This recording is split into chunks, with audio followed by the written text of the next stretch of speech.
কুমৰক সুদুং আজি আমি মিচিং ভাষাৰ সন্ধি প্ৰকৰণৰ ওপৰত আলোচনা কৰিম। মিচিং ভাষাত সন্ধি মানে লুৰুগমুঞ্চু। মিচিং ভাষাত সন্ধি আচলতে স্বৰসন্ধি যাক গমুক লুৰুগমুঞ্চু আৰু ব্যঞ্জন সন্ধি যাক মুক্তং লুৰুগমুঞ্চু বুলি কওঁ। সন্ধি হৈছে দুটা বা তাতোধিক শব্দ বা শব্দাংশৰ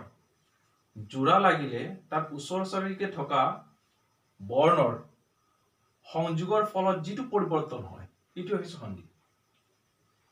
বৰ্ণ বুলি ক'লে আমি মিচিং ভাষাত এ বি কে এল এইবোৰ একোটা বৰ্ণ। গতিকে এনেকুৱা বৰ্ণৰ সংযোগৰ ফলত যদি এটা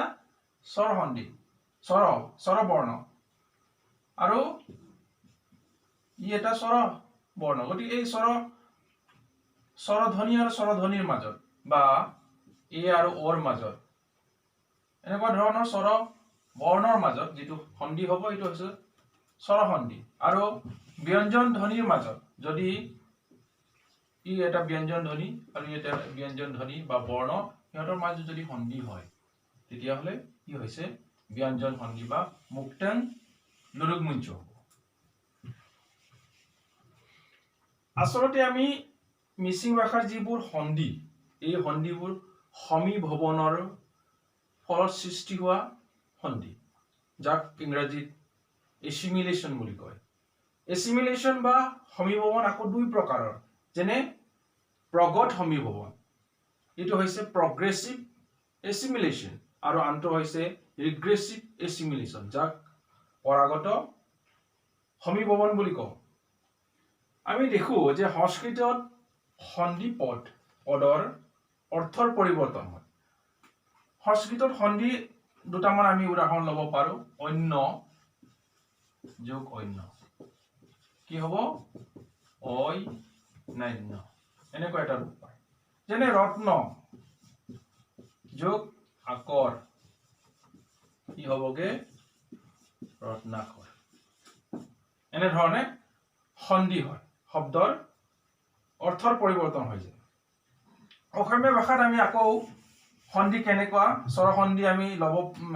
উদাহৰণ এটা ল'ব পাৰো। আমি খা যোগ অ,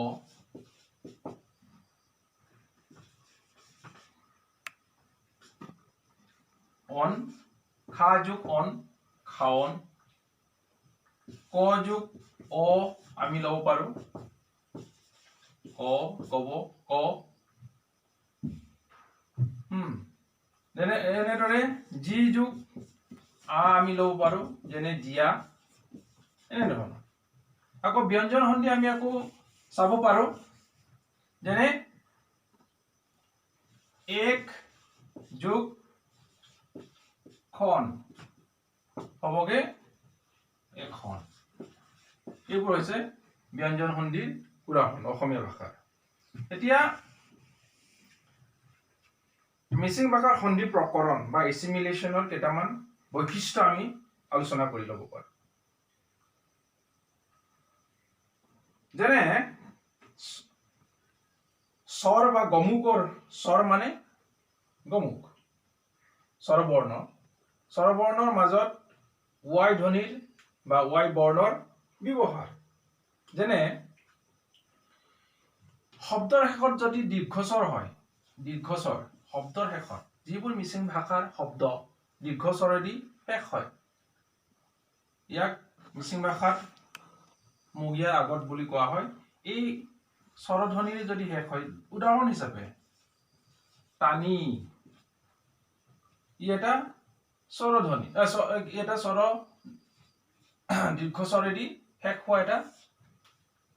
শব্দ। ইয়াক যদি আমি এই স্বৰধ্বনিৰে যদি যুক্ত কৰো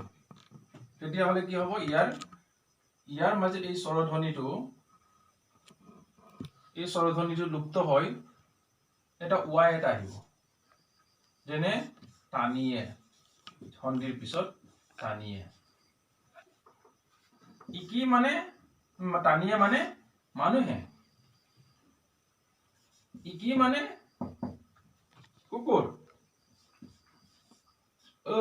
এই ধ্বনিটো যেতিয়া আমি যোগ হৈ যায় তেতিয়া হলে কি হ'ব ইয়াৰ ৰূপটো এই দীৰ্ঘস্বৰৰ ৰূপটো লৈকে পৰিণত হৈছে আৰু এটা উদাহৰণ আমি চাব পাৰো স্বৰ মানে গমুকৰ মাজত w ব্যৱহাৰটো ও ধ্বনিৰ যেটো w যেটো ব্যৱহাৰ সেইটো ধৰক স্বৰধ্বনি আমি যদি ইয়াতে ৰ মানে ৰাতিপুৱা এই প্ৰত্যয়টো যেতিয়া যোগ খাব তেতিয়া সন্ধি হয় ৰৌ এইটো দীৰ্ঘস্বৰটো গুছি w এটা আহি যায়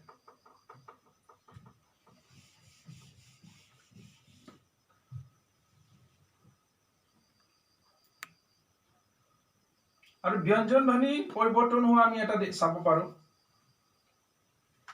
ধৰক এইটো কি হয় এটা মিচিং ভাষাত দুটা উপভাষা আছে যেনে অক আৰু অংক অকৰ এটা আমি লব পাৰো যেনে এটা মূল শব্দ চিত ধ্বনি আহিলে ধ্বনিটো আহিলে ধ্বনি ইয়াত যুক্ত হয় কি হ'ব চিত কিন্তু এইটো হৈছে অংক সাবগ্ৰুপৰ আৰু ইয়াক অক গ্ৰুপত কি হ'বগে এটা দুটা ব্যঞ্জন বৰ্ণ যুক্ত হ'বগে চিত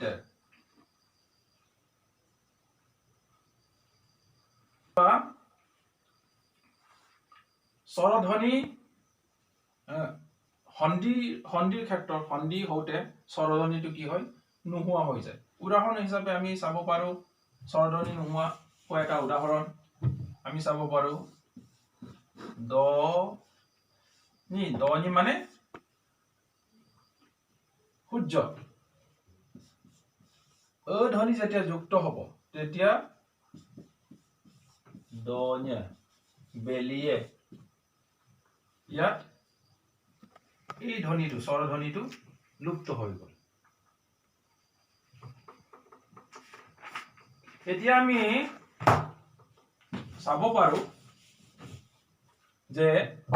মিচিং ভাষাৰ কেইটামান বৈশিষ্ট্য যেনে কিছুমান কথাবাৰ্তাত ব্যতিক্ৰম কিছুমান আমি পাওঁ যেনে মূল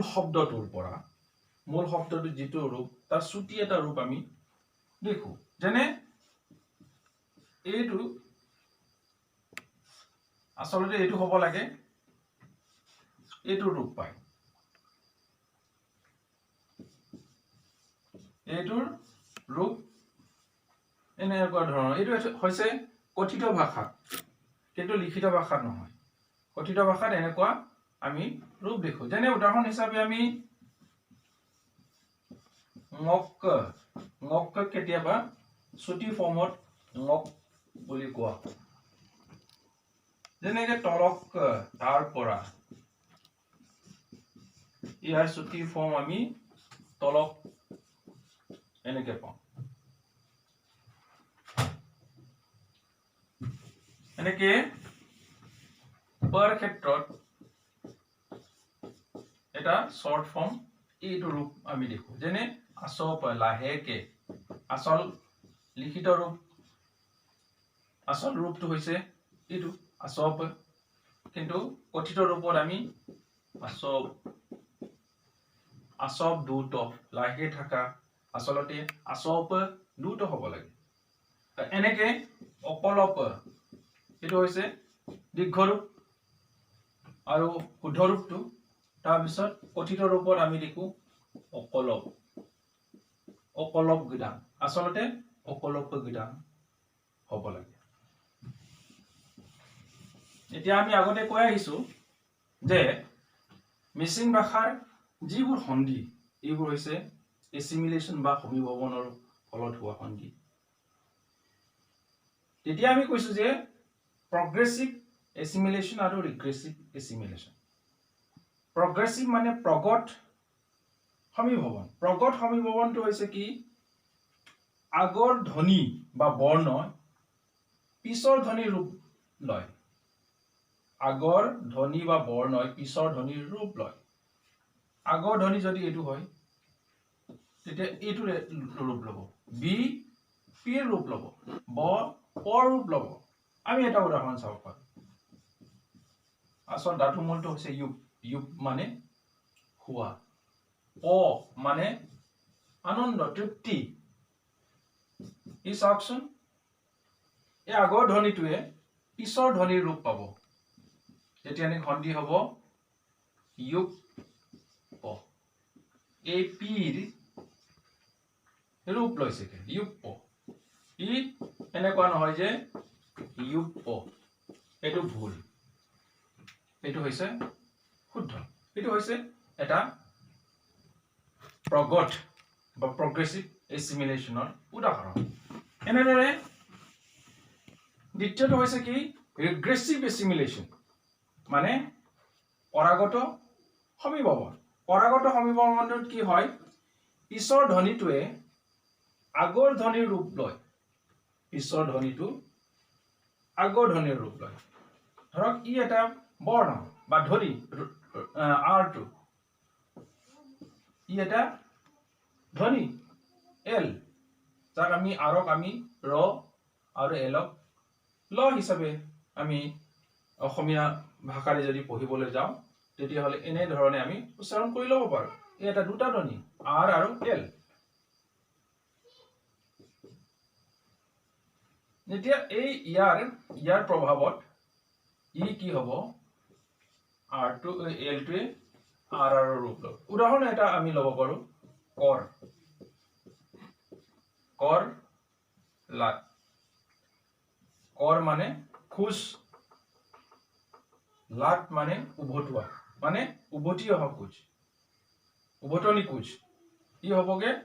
সন্ধি হোৱাৰ পিছত এই দুটা সন্ধি হোৱাৰ পিছত কি হ'ব কৰ ৰাত উভতনি খোজ মানে পিছৰ ধ্বনিটোৱে এই পিছৰ যিটো এল ধ্বনি ই আৰ ধ্বনিৰ প্ৰভাৱত ই এল ধ্বনিটো কি হ'বগে আৰ হ'বগে কৰৰা আমি